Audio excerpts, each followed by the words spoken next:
Claudine Robert-Waraud, diététicienne et nutritionniste, un nom bien réunionnais. Tout à fait, 100% créole.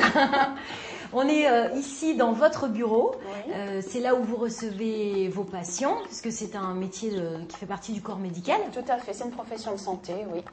Donc les mamans, en l'occurrence, on va beaucoup parler d'elles aujourd'hui, les mamans et les enfants qui sont en surcharge pondérale.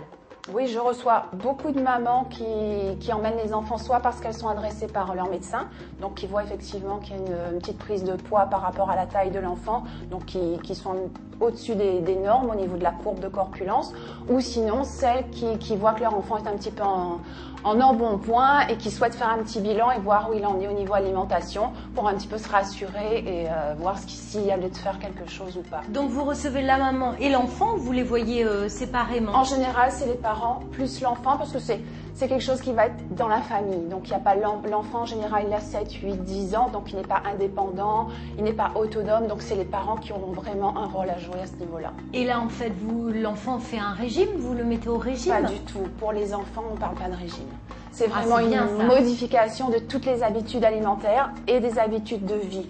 Les enfants, on va regarder un petit peu qu'est-ce qu'ils font au niveau alimentation déjà, s'ils ont bien une structure alimentaire et détecter les erreurs alimentaires diététiques et mettre en place au fur et à mesure, leur fixer des petits objectifs au fur et à mesure des consultations. Quelles sont justement ces erreurs? Les plus courantes, c'est vraiment le grignotage. Donc les enfants, ils passeront devant une pâtisserie, ils ont envie, c'est pas parce qu'ils ont faim. Ou sinon, ils font plus de repas que de besoin. En général, un enfant, il a besoin de 4 repas par jour. Donc ça, c'est la structure. La structure, tout à fait. Il a besoin d'un petit déjeuner, d'un goûter, d'un dîner. Et souvent, on se retrouve avec au moins 6 repas dans la journée parce qu'il y a deux petits déjeuners ou deux goûters parce qu'on est chez mamie ou chez les parents. Et c'est vrai qu'il faut bien regarder à ce niveau-là.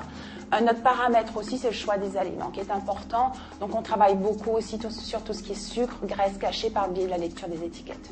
Est-ce qu'il y a une éducation qui est faite par le biais de l'école ou bien souvent ce sont les parents qui font l'éducation de leurs enfants? Oui, tout à fait. D'abord, ça vient de la famille. Ensuite, il y a d'autres structures qui peuvent aider à la prévention. Dans les écoles, il y a des interventions qui sont faites, mais le pilier, je dirais, de l'éducation alimentaire, c'est la famille avant tout.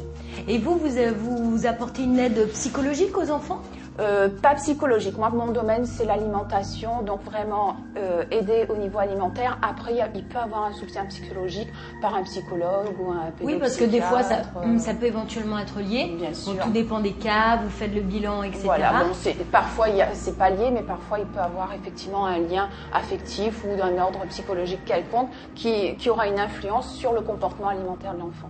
Qu'est-ce que vous pourriez dire à une maman qui n'ose pas, qui a un peu honte, qui ne sait pas trop comment s'y prendre vis-à-vis de son enfant, qui aurait peur de le blesser en l'emmenant voir un diététicien Non, déjà passer par son médecin traitant dans le cadre d'une visite tout à fait banale, dans le cadre d'un vaccin ou peu importe. Comme ça, ça passe dans la consultation. Et là, elle peut faire un point effectivement sur la corpulence de l'enfant et le médecin peut lui tirer une petite signal d'alarme en disant il faudrait peut-être surveiller pour qu'il grandisse sans prendre trop de poids. Je suppose que votre rôle, c'est aussi de dédramatiser les choses. Bien sûr. Tous les enfants ne sont pas voués à être obèses ou être en surpoids. Dédramatiser puis encourager aussi. Bien sûr, c'est vraiment une volonté, une motivation de toute la famille pour aider justement à modifier toutes ces habitudes et permettre à l'enfant d'avoir une croissance et de grandir sans prendre trop de poids. Évidemment, quand on vient voir pour son enfant en diététique, on fait aussi faire de l'exercice. Bien sûr, à cet enfant et on l'accompagne. L'exercice physique, c'est lié à alimentation et exercice physique, que ce soit pour les enfants, pour les adultes, c'est deux choses qui sont tout à fait, qui vont ensemble.